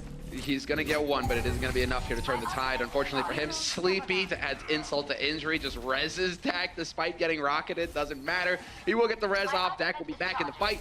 And we will have a full-strength San Francisco Shock ready and welcome here to accept the mayhem. Dante did so much more damage in that first fight that he's already got Pulse Bomb ready. Logic's still only at 60%. That's a huge disparity for Tracer versus Tracer. Worth pointing out, and well, Dante, yep, there it is! Manathan, will he get the D-Back? Yes, he will. Does not get out in time. Ejected into the skies. Very vulnerable target, and so Manathan gonna have to back off, or at least try to. Hoping to be able to get that remake going, and he's getting very close here, Manathan. Little juke there by Dante. Looked like he was going for one of the small packs. Of course, a lot of small packs on this point. Was able to get around and get another small one. Logix will eventually find the kill onto him, though. Florida is going to bank their own ultimates. They've got support ultimates and a pulse bomb. Now the next big fight is going to be huge because who can come out of it on top and who can come out with the economic advantage, the ultimate advantage. That's going to be the key here. Overwatch, one of the key important parts to be keeping an eye on. Dak nearly run over by Nevix. Does manage to get out of harm's way just in the nick of time, and Nevix going to use the self-destruct to get the remake going for himself. Doesn't save him from Tavik, however, and so he is out of the fight. Zupe there will be getting the reses off, and both teams, both bouts are in play, and so we will have reses aplenty. Sound barrier did go off as well for Florida Mayhem as they continue to try to push. However, meanwhile, during all of this, they say San Francisco's been in firm control of this stage. They are going to use another resurrection and try to get it back, but I don't know if they really have the horses to win this race. They're definitely looking a little underfed right now. Those horses, a little stringy. Might wind up as glue, trying to keep things together. We'll see. Baby Bay on the hunt. I'm glad that we're following him. The eye in the sky, giving us the action and delivering some rockets. This has been all San Francisco. No percentage for Miami or for Florida Mayhem. I'm going to call it Miami one of these times, I swear. I've been close. I've been close a couple times. And that's it. An unceremonious first stage as San Francisco now one stage away from winning the set. Yes, and they win very clean indeed. Baby Bay hardly challenged in the sky whatsoever. It seemed like Florida Mayhem were trying to just win the ground war and deal with him afterwards. The only problem is they weren't able to come out ahead there either. And so they're down 1-0. This is best of 3 on Ilios. And so one more point necessary here for San Francisco Shock to walk away with the series. Dak's gotten a lot of guff on his Mercy play. He dies maybe a little too often, plays a little too aggressive, but there he was playing his home hero, his favorite hero in Lucio, and he was still the target of Resurrection more than anyone else on his team, forcing out that res, and of course they were able to work through it, but that's still cause for concern. Dak dying a little too often on support. Something to keep an eye on for sure. And I mean, on this map in particular, you do not want to be getting out into the open, and while they are going to decide to change it up, Dak is going to be on the Mercy in this point, and Sleepy will be on Zenyatta. But no shock here. Zebasai, well, perhaps in the decision to have Zebasai running the Widow for Mayhem? It's something that he's flexed onto before. It's going to hurt them overall because now they're running a single healer, and now Zupe's got to go back, maybe try to bring Logix back to life, but that's the only source of healing for the rest of this team, and no pressure on a Baby Bay, just a shooting gallery for him out there. He's winning this fight right now, definitely, and that gives the space here for Dante. The kill on Zebasai as well. Now Baby Bay reigns supreme. Going to be very difficult here. Well, I mean, it's going to be very difficult to come back from the grave, for one, but also, if Baby Bay has all of the sight lines and you have no way to challenge, how do you even get onto that point to fight it? Very difficult, and now they're going to make some changes. Maniton was on the Roadhog, which is one of his best heroes. Don't underestimate him. He might have been the bright spot of this Florida team throughout the season so far, but they know they need the coverage to be able to get into any sort of decent position, so they need the defense matrix of D.Va, the positional advantage that she allows.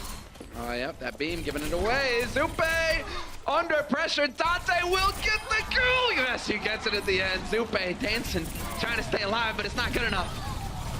Where is everyone? Where is the help for the Mercy in the back lines there? Maybe Zupe, Guardian on cooldown, was unable to get to his team, but he was a mile away from the rest of his team. You're going to lose that fight every single time. Baffling. A little bit frayed at the edges here, perhaps, Mayhem. The wick is wet, Hex. And so it's sputtering a little bit. Well, trying to light the candle now as Florida gets something going here. I mean, they've got a wick in their logo. They does miss that pulse bomb. Dante not going to chase it down either. Florida's last good fight maybe coming in here nearing 70% for San Francisco already. A preemptive Valkyrie out for Zupe. Yep, not going to mince words here. They want to get into the fight, and they want to have every advantage possible here, Florida Mayhem. They are under pressure yet again. However, Nevik still with the self-destruct. We'll see if he decides to use it anytime soon, as he isn't under a tremendous amount of pressure just yet. They need to get onto this point at some point. It is being contested, so there is a battle that's happening on the point itself. That is something to keep in mind as we get the third-person bird, Zai in the view, in the sky kind of view here. They pushed him all the way back. Dak has also got his Valkyrie up now, so even though they had pushed them all the way back off of the point, no one got any progress on it. And now a huge advantage for San Francisco Shock, as they've got the chain healing, they've got everything going for them. And this kill feed has been white as snow the entire map of Ilios. It has been a dominant performance here from San Francisco Shock. I mean, we're getting a lot of eyes view on Dante, Baby Bay. Both of them are just rocking out of control right now. Overtime wick is a burning, and swoosh just in there to delay it a little bit further, but it's going to burn a little bit quicker because of it, and that will be it. San Francisco Shock, 2-0 victory on Ilios, and a 3-0 victory in this series. We will have the last map of this series coming forth. It is going to be Payload, and that will decide if it comes down to ties at the end of the stage, at the end of the season. And so Florida aren't done yet. Mayhem's been switching a lot of things up, maybe trying out different compositions, seeing if they can find anything that works. Have to go back to the drawing board for our fourth map. When Dante is dropping 9 final blows, Baby Bay 9 as well. They're just dominating. Bit of a DPS show, this one.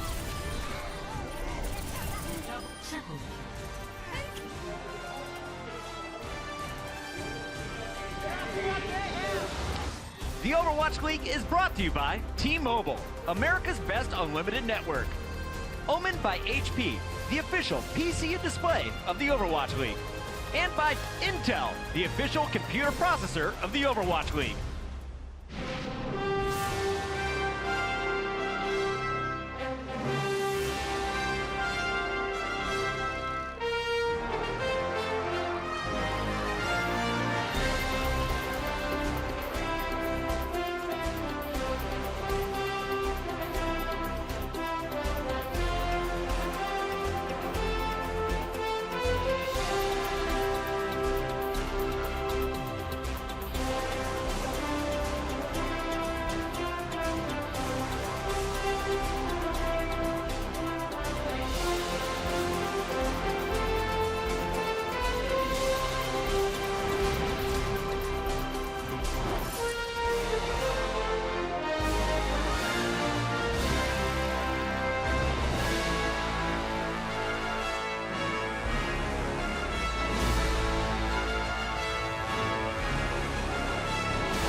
A league that offers opportunity for talented competitors to test and push our assumptions about how the game is meant to be played.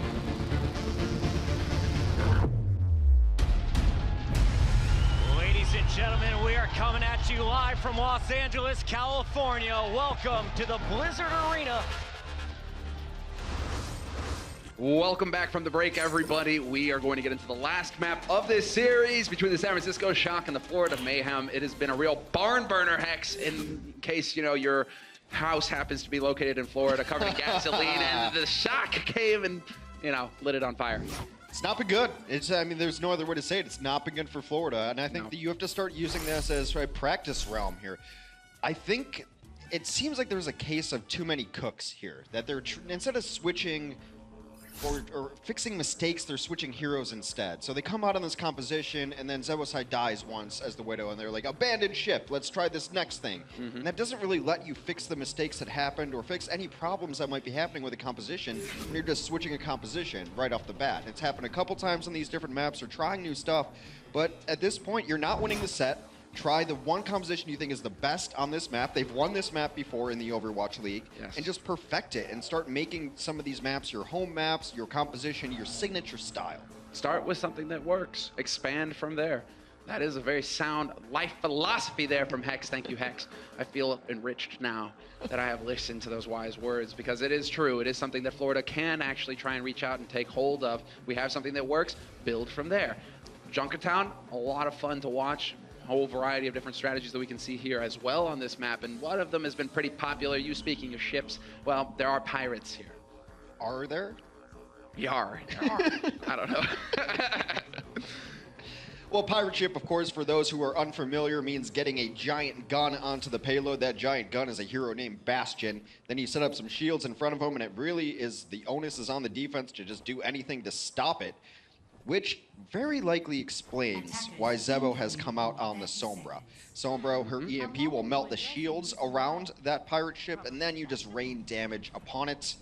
That's a good strategy if you think the team is going to blind run pirate ships. So clearly they've done some scouting here, knows that San Francisco likes to run that strategy, and that's their counter answer to it. They also have Manitin on one of his best heroes, the Roadhog.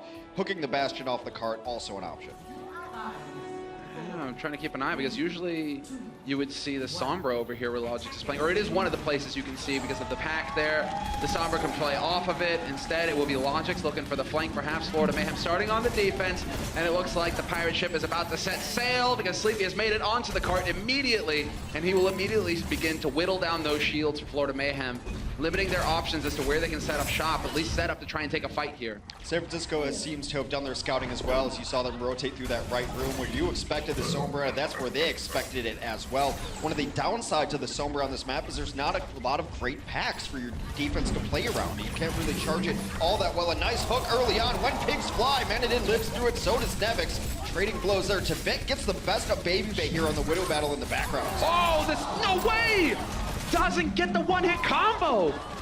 Somehow, Logix survives. Definitely thought he was a dead man there in that situation, and the defense withholds, or at least manages to withstand the push.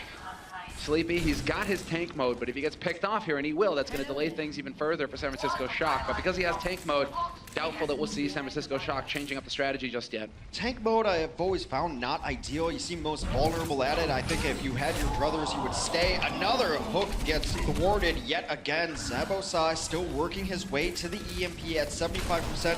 Once the payload is this far, it becomes very difficult to re-establish your Bastion on the point. But as you mentioned, because they have tank mode, that can create a lot of space as well, like the other tanks in the game.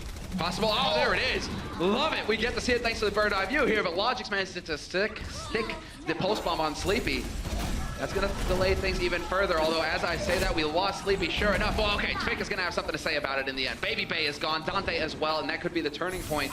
Although, as I say that, Sleepy does find the kill on Tvik, and that is going to allow for San Francisco Shock to start making some serious progress here.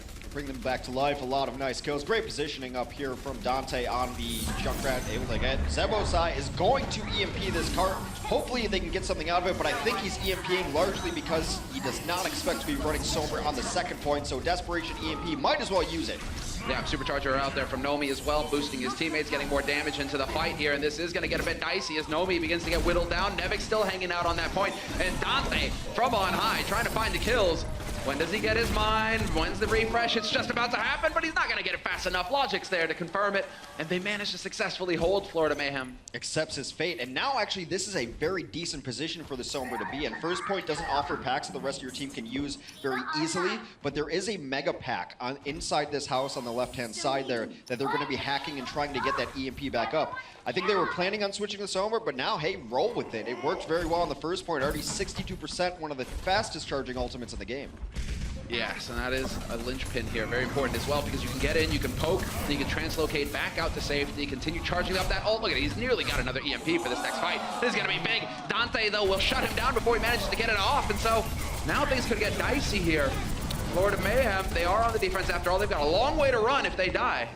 It's an enormous secondary kill, too, to take down Zupe because they wanted to resurrect Zabosai because he has that EMP up. However, where the fight occurred means that Florida should be able to get back in here when they so choose. And really, the offense just taking their time. They want to get themselves in good position. Now they'll start putting a little pressure onto the payload. This is one way to go about it, but it's not well, no joy there for Sleepy whatsoever. He finally gets to use the tank mode. He was like a kid, you know, with his little miniature playing in the sandbox. He's so excited, and then it just falls apart in his hands immediately. It's not been a great Bastion game for Sleepy, that's for sure. So he's going to get off and onto a more comfortable hero. Baby Bay, meanwhile, hitting headshot after headshot. Popping domes. That will be enough space created for him for San Francisco Shock to take the first point. And hungry for more as well. Hoping to catch them out of position here, but Florida, they're wise. Gave ground immediately. They won the fight so decisively, getting first point, that now look at this great positioning the offense has right here. Defense, you would like to be able to get second point, high ground. Not going to happen so far. They're going to try to punish every entry. Get this infrared sight built up as well. Yeah, Logix has found an angle to work with, though. He could drop behind. But Baby Bay with the pick on swoosh, instantly returned, however, by Tvik, and Tvik, 2 kills for him. Dak will be able to bring Baby Bay back into this fight, but Tvik is making the difference right now for Florida Mayhem, keeping them in this. Zube went for the resurrection, and he went without the Valkyrie, so not an instant resurrection. It's still able to get it off there. Unable to punish that is Dante. It looks like it's time to reset for San Francisco. Just barely makes it out of dodge. So far, the defense has been pretty solid here for Florida Mayhem. Only a minute 30 left on the clock for San Francisco Shock. And making your way through these windy avenues here towards the second point, when Florida Mayhem have control of high ground, can be very difficult. Florida, they have a great chance to run down the clock further. It's been one of Florida's better maps throughout the Overwatch League, and they continue to show their comfort on it right now. It's getting a little bit low, gonna have to get out of there. Some fancy flight there, but still demaxed. So now it's gonna come down to Tvik. Can we get a repeat position? Yes, we can. There's Baby Bay. Done, dusted. He's out of it. And Tvik still hanging in here with that grappling hook. Manages to evade death just a little bit longer. And in the meantime, finds a kill on Nomi. Misses the shot on Dak, however, and that's gonna slow things a little bit. He's out in the middle of nowhere, and that's not where you want to be if you're Widow. A juicy target, not a whole lot of HP. Dak was actually looking for the kill onto Tvik there. That's why Tvik had to bail out of that situation. Dante will eventually clean up the rest of it. Manatee with a huge self-destruct has saved this Florida team time and again. Can he be the hero this time? 2 more down for San Francisco, and that is the sound for a retreat. They've got to back out. Last push incoming, Semler, 30 seconds on the clock. Yeah, they are losing players again. Baby Bay falls. This time it's Manitin pummeling them into the wall. And we will have the reset once again. Florida Mayhem not going to get greedy, not going to try and fight too close to those choke points. Instead, you leave Swoosh over there. He's got the Primal Rage, so if he gets jumped, he'll be able to get out. The offense has Transcend, but it's not the most useful here in the second point because they're all going to be fighting all above the cart, not on the ground, where they'd like to use Transcend to keep everyone healthy. Meanwhile, they're just going to pull them out of position a little bit, looking for the snipe. Zabo! He's got a sniper rifle of his own and the orb volley. Super sick. You see it coming in. It's a great joy to see it actually work out as well. Zebasai finds the kill. This time Dak will be in position to get the res off, and an old-fashioned one as well on Baby Bay. Zupe is gone, however, from this fight for Florida Mayhem. There is a real chance for San Francisco to continue to push forward here towards that second point. Another self-destruct will try to even it up, but I think San Francisco simply has too many numbers here. Both support ultimates were popped, Valkyrie and Transcendence. It's too much healing for the Florida Mayhem to chunk through. Second point taken, more time on the clock, another 90 seconds added. Yeah, minute 30 left here, and we continue to see if they can push forward here. San Francisco Shock, get the job done, get point 3. Baby Bay has been a bit quiet so far. I mean, he's sitting at 14-8 right now. 14 eliminations, 8 final blows. But it feels like Tvik has been winning that duel. It's getting a lot easier now because now he's got no dancing partner. Tvik has switched over to the Junkrat, so the sight lines are open for Baby Bay to try to abuse. He takes another volley. He's got to be weary of that. Zebasai is out for this guy. He does not want to let Baby have any room to work with. That's exactly what you want to see. However, Manitin in a bit of a tight spot. He'll eventually fall to Dante, who gets the DMAC as well off the pulse. Zupe's got to pop his Valkyrie for that, bring Manitin back to life. They need that defense matrix to be able to stop Baby Bay's reign of terror here. Getting very aggressive on the defense. They're going to push them all the way out. Now it is absolutely the last chance for a push for San Francisco. Very likely going into overtime here. At less than 30 seconds remaining, Nevix has to be careful here. He does not want to go back to spawn. If he goes back to spawn, he has to switch, and then he won't lose any ult charge he had on his self-destruct. So he's just going to wait it out, get a new mech. Yeah, because he's at 80% on his self-destruct, and that can be huge for San Francisco pushing forward. Yeah, definitely don't want to lose that. You're right. So we will have the final engagement here. Less than 10 seconds left on the clock. Baby Bay has changed it up to the Genji as well.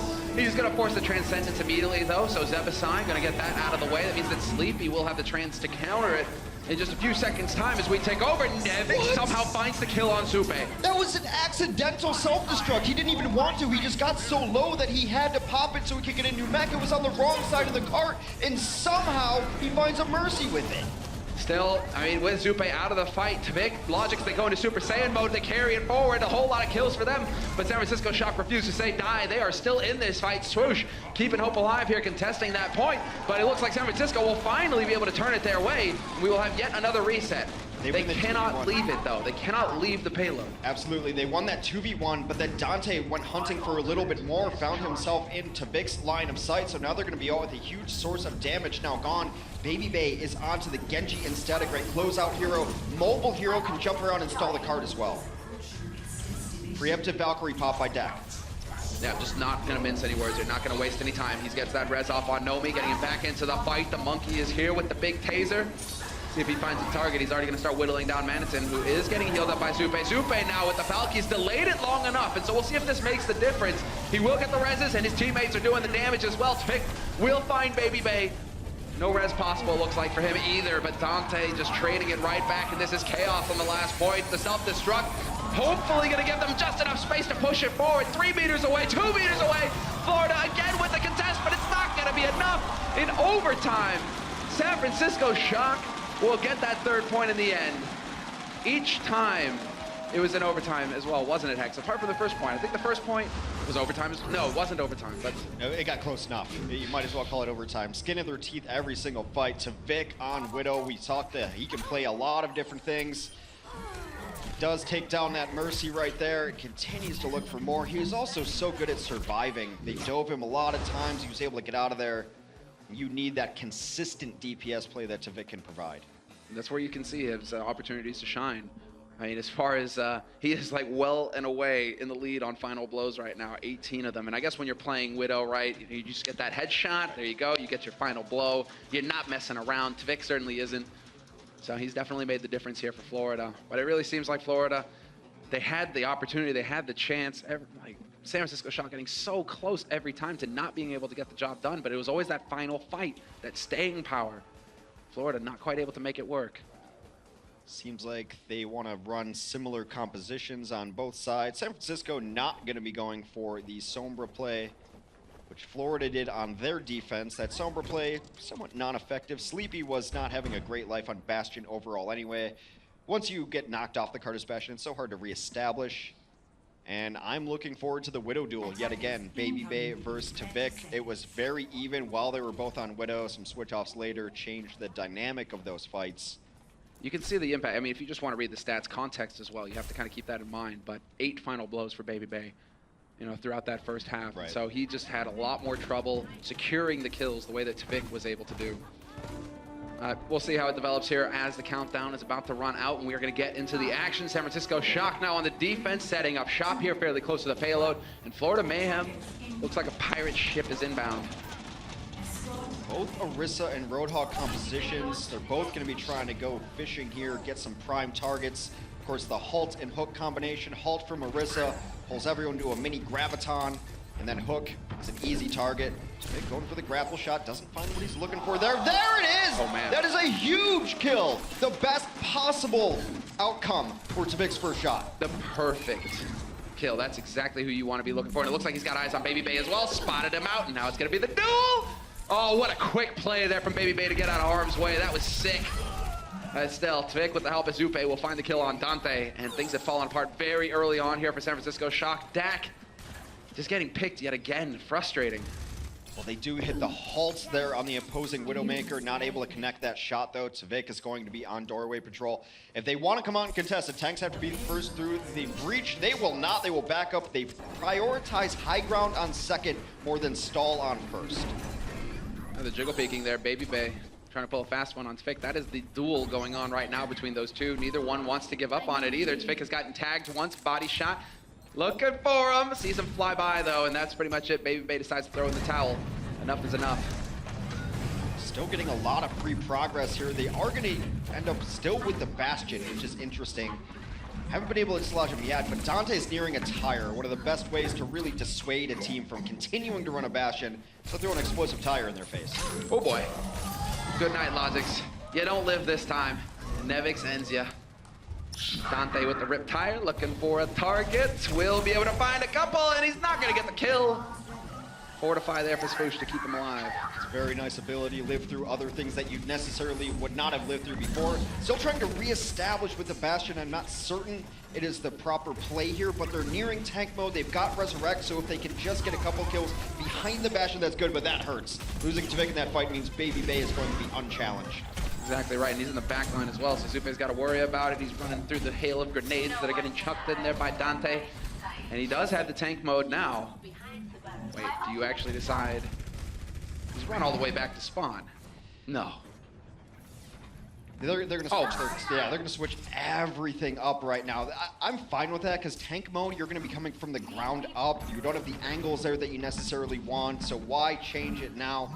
They have 3 minutes. It's enough time to definitely get a couple pushes with ultimates up and ready to go for it. So they decide that they need to switch to a dive-oriented composition. Hyper mobile, pick a target in the background and go for it. That was a bit too hot there for Nevix. He wasn't too pleased to see that many targets in there, but he'll be perfectly happy. Sniping Zebasai, who had just popped Valk as well, and so no value there for Florida Mayhem. In the meantime, Baby Bay in the back line, hitting shot after shot. Headshot there, but it wasn't fully charged, and so no kill for him. Had a false sense of security against that Roadhog because Hook had come out, so no, I'm not gonna get hooked. No need for the hook when you've got the whole hog there. It does enough damage, kills the Mercy in mid-flight. Brutal kill there. San Francisco's defense definitely stabilized. I love what Baby Bay's doing. He's holding so far forward that they have to be careful with every step outside of spawn. Generally, you think you're going to get a 300 feet to get to doorway. Nope, not when Baby Bay's in the field. And we're having to see Florida Mayhem really stick together as a unit here. But that's exactly what Dante wants. Gather up all together. Try to walk through the hallways. And guess what? I'm going to be chucking nades in your face every inch of the way. They're not surprising anyone either. They're all holding back right now because Baby Bay had his Widowmaker ultimate online. They knew exactly where they were coming from. An early hook will pull them out of position, but still have a chance to dive in. That is so much damage. They have to retreat just to heal up the Winston. You can't dive without him. It's absolutely disgusting. Look at that. Spam life. And it's not even in a can. Oh my god. So much damage. There's the mine. And just to remind you all, this is the previous patch as well, and so Dante's Mine's still doing max damage. Regardless, there we go. That's one way to deal with it. Walk into the orb volley, and Zupe breathes a sigh of relief. He has finally ended Dante's reign of terror, and this could be the chance here for Florida Mayhem. Baby Bay has something to say about it, and Baby Bay coming up with the big kills. He's taking out both DPS players by himself as Baby Bay. Now Dante back into the mix is going to take out Zebo, so there's no chance for Resurrection, sitting at 91% on his Valkyrie. We're now under 2 minutes. And they haven't had a great answer to Baby Bay. They're trying to run dive into it, but he's playing a little further back now. You would love to be able to dive on the Widow and make their life that much more difficult, but so far, no one is denying Baby Bay his pink mist. Oh, fire. Fire. Aye, Baby Bay definitely not a jarhead in this case. But he is coming up with the plays. Another tire going to be ready for Dante. He's going to bust it out right now. He heard the Valkyrie go off, so now he's going to be hunting for Mercy. Has some verticality, wants to get up that silo, wants to get to Mercy.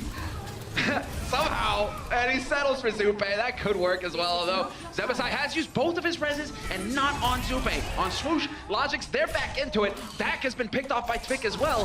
Things are looking up here for Florida Mayhem, although Dante, if he has anything to say about it, he's certainly going to try and, you know, bring you back down to reality. Dak dying there was brutal because he had Valkyrie up. That's a very much a hold-worthy ultimate he could have had. Don't know if they're going to get back out here. Looks like they're posturing to do so. Nomi's around the corner. Nomi's going to jump in. They're going to go right in at it with Transcend. And Florida wants no part of this fight. There's no kills really available in that Transcendence. They could have gone for the Pulse Bomb as Logix. Will kill something through burst, but not a Winston, and definitely not the ulting Zenyatta. Exactly right. That ulting Zenyatta invulnerable, and well, he decides to get it in there a little bit later. Dak has popped the Valk though, so he will be able to keep Nomi in this fight. And so San Francisco Shock posturing, still here to challenge. The payload making progress, and it's been contested at the last possible second. Big plays coming through here for San Francisco Shock on the defense. The self-destruct gonna buy even a little bit more time, and it's actually unbelievable. Zebasai has gotten picked off. Again, that's the Valkyrie out of the fight here for Florida Mayhem. Oh, wow. Styling, though. Maniton trades it right back, takes down Dak. There's still a chance. They're hanging in here as best they can. Tvik dueling it up with Dante, and Maniton is back in the fight as well. So close there, but I think eventually they will pull it off and get something more. They do. 90 seconds remain for the Florida Man, but continue to push. That's a great start from Tvik.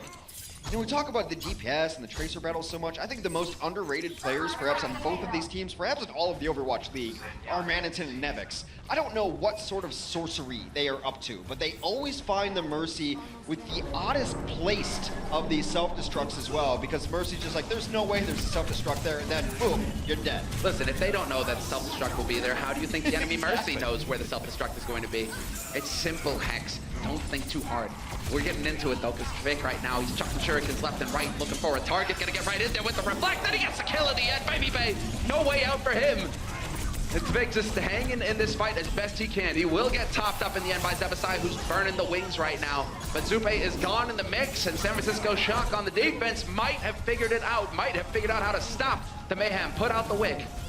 Pushed all the way back, and the Florida Mayhem cupboard is nearly empty right now. Logix could get to a pulse bomb. Tvik's got a blade. You need to combine those two, and one of you has to kill Dak. He's got Valkyrie at the ready. Swoosh will be in here if both of those fail for a Primal Rage tactic, but right now Tvik could be busting out the anti-air blade. Gotta get to Dak. Priority number one. Exactly, gotta get into the back line. He's hunted right now. There it is, the slash, and the patience pays off. Dak out of it yet again. No Valk this time for the fight for the San Francisco Shock. Florida Mayhem pushing it into overtime, and Tvik, lucky dog, he just makes it around the corner in the nick of time to stay alive. Calculated. They're going to get demeched right here as well. Dante's trying to do a little bit something to stall the cart. Stall on the defense works out here. A counter blade from Baby Bay does take down Zebo, but he is put down in short order as well. Florida will get some more push on this point as we go forward. They have enough time for Zebosai to get back onto the point. Exactly, he can run it back, especially if he gets a target to leap to as well with that Guardian Angel, and it looks like Maniton is trying to provide the taxi service right now. Good man. Got to get someone back there just to get Guardian Angel intact. Now they're a little bit spread out. The dive has a potential of coming from behind, but it looks like they're just going to clash forces straight ahead into each other, Braveheart style. And the battle hymns are going. You can hear the pipes on the wind. Baby Bay hanging out with the soldier, looking for the long-range fight. He's going to be right in the thick of it, just doing the damage. The trance has been used by Sleepy, keeping his teammates alive as well. It's all balanced out now because the wings are out for Zebasai. Gets the res off immediately on Tvik, who will have a chance perhaps to shine here. Florida Mayhem, desperate to make it happen. The trance committed as well from Supe. Everything getting thrown into this. Florida Mayhem know that they can't actually give this up. They have to stay on the point. The overtime wick is burned for so long now that if they leave it for even a split second, this is over. But San Francisco Shock, they're whittling them down, and this is going to be the end. San Francisco Shock with the clean 4-0 victory over Florida Mayhem. And Florida yet again find themselves wondering, what more do we have to give? San Francisco keeps themselves afloat in the long-term things. They will have reinforcements in the form of Super and Sinatra coming in soon. That was a win that they needed, and they do so in dominant fashion. A bit of the replay here. Fine work from Baby Bay. Tvik and Baby Bay, but I think Tvik came out ahead today.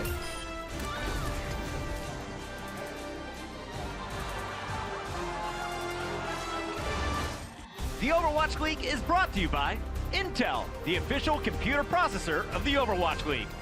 T-Mobile, America's best unlimited network. And by Omen by HP, the official PC and display of the Overwatch League.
And we are back. Here's a live look at Los Angeles. We got a packed Blizzard Arena here on an awesome Friday.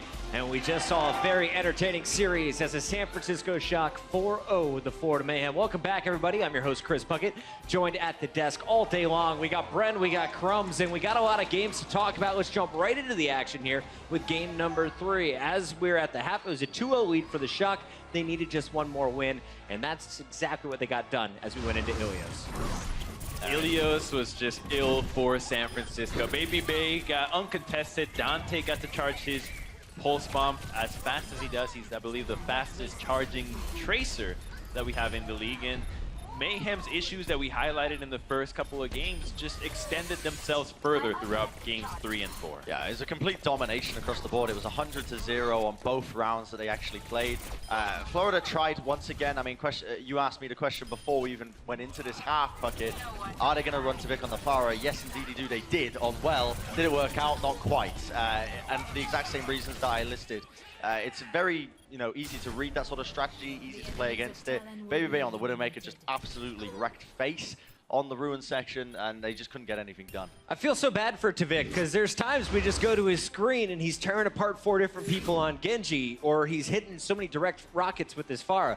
Today, I felt like Baby Bay and the rest of the Shock crew did a really good job of shutting him down. But he did get in his zone on Junkertown, where I believe on the first 2 points he hit 81% scoped accuracy for 2 points, which is ridiculous. I mean, he hit that 3K on headshots, by the way, back-to-back, which is probably one of his personal highlights at that point, but it's just not enough at this point to play Widowmaker and expect to have that performance through every map. So after the 3rd map, we know Shock has this series, but remember, map count is going to be a major impact as this season goes on. Already we're seeing it here at the top of the pack in stage 1, and at the end of playoffs, if your teams are tied, it's going to go to a map differential to break those ties. Let's talk about game number 4, though. As we went into Junkertown, we had some hope for Florida Mayhem. This is the map they won last week and their loss. So, yeah, like you mentioned, Crumbs, right? Tavik was absolutely destroying on this map, on the Widowmaker. He had so many good highlights. And that statistic earlier, that 81% scoped accuracy, to put that in context against what other people normally get, 60% is considered pretty good, right? 80% is absolutely unheard of in a lot of ways. And he was on this hero for God knows how long. He was absolutely destroying. Baby Bay also turning up on in his own ways, but Tavik really had the edge over him. He was hitting so many more shots across the board. Ooh, Baby Bay lining up a few nice ones here. So the Widow battle was going on, but what do you think was the biggest difference between these two squads as we went into Junkertown? Oh, it looked like the supports from the Florida Mayhem just swapped places with the way that the San Francisco supports were playing, because the Mayhem supports just kept dying time and time again to random bombs, and they would try to almost one-up each other. One guy dies in the most unexpected of ways, and then the other one says, well, I bet you didn't think I could die like this. And then he does it on Diva Bomb, and it's just individual mistakes that compiled upon each other make the team play that much worse. It's going to be a rough session when they go back and review some of those later game tapes. But we do have one player coming into this match we highlighted. They need to step it up. And today they did exactly that. It's our player of the match, sponsored by Omen by HP. Dak was the man in the first 3 games on the Mercy. He brought out the Lucio as well on Numbani. What did we see from the support player? Yeah, in general, a much better play across the board, right? Because we keep saying this every time we see San Francisco actually play. Dak is usually the weakest link for this team, but he actually had a very, very good performance across the board. He died very little in terms of this match compared to his previous games. He normally dies about 6 deaths per 10 minutes. It's the statistic he usually comes out with. Today it was just 4, so he's cut that down by a tremendous amount. Crumbs, as we look at some of those numbers, you can see the average time alive almost doubled from one of the matches we saw last week, 154 seconds. Dak, well, he improved his Mercy play with 2 weeks to go here in the current meta. Everything's going to switch up for stage number 2, but today he is our player of the match, sponsored by Omen by HP, and he's down on the floor right now for an interview. He is indeed. Thank you very much, Puckett. Dak is now joining me from the San Francisco Shock. First of all, congratulations on that very dominant victory over the Florida Mayhem. Now, 4-0, it looked dominating, it looked coordinated. Last week, you guys told me that you have some communication issues, which you really need to fix. Did you see a lot of improvement this week? Yeah, we focus a lot on communication and positioning. So for a Mercy player, it's really important to know exactly what our position is going to be, because I need a fly back sometimes, right? So that's what we focus on a lot, and that felt easy. When we have good positioning, it's easy to play Mercy. So All right. So talking about Mercy, the patch hit the service, and we're going to enjoy this patch also in stage 2. How will that change your team's playstyle and your playstyle individually? it's going to be a whole new team, for sure. Are you sure? Yeah, I can confirm this right now. Okay, confirmed right now, although I have to say, I personally don't expect much change in your playstyle because you kind of play your Mercy like you play your Lucio anyway. So I expect you to be all up in their opponents' grills all day, every day. Now, thank you so much for joining me. I wish you and your team good luck in next week's game. Thanks a lot. And we're heading into a quick break. And afterwards, we're back with Seoul Dynasty going up against the Houston Outlaws. Get it.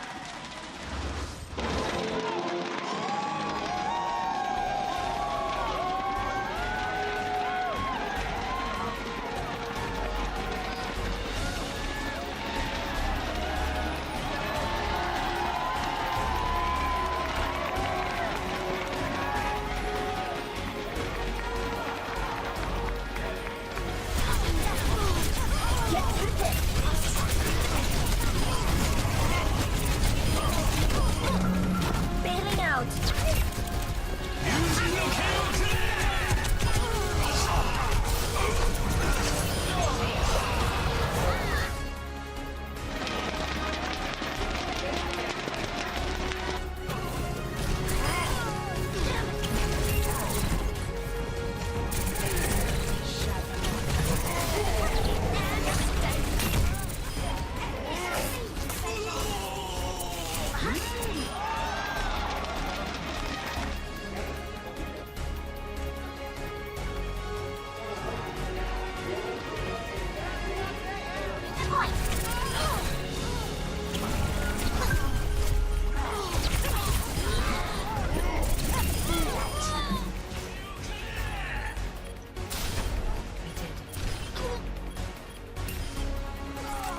No one can hide. Cease your resistance. Stop resisting.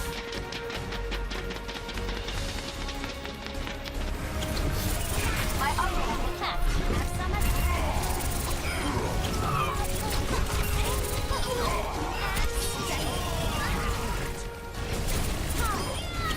Good job. Let's go, baby! Woo!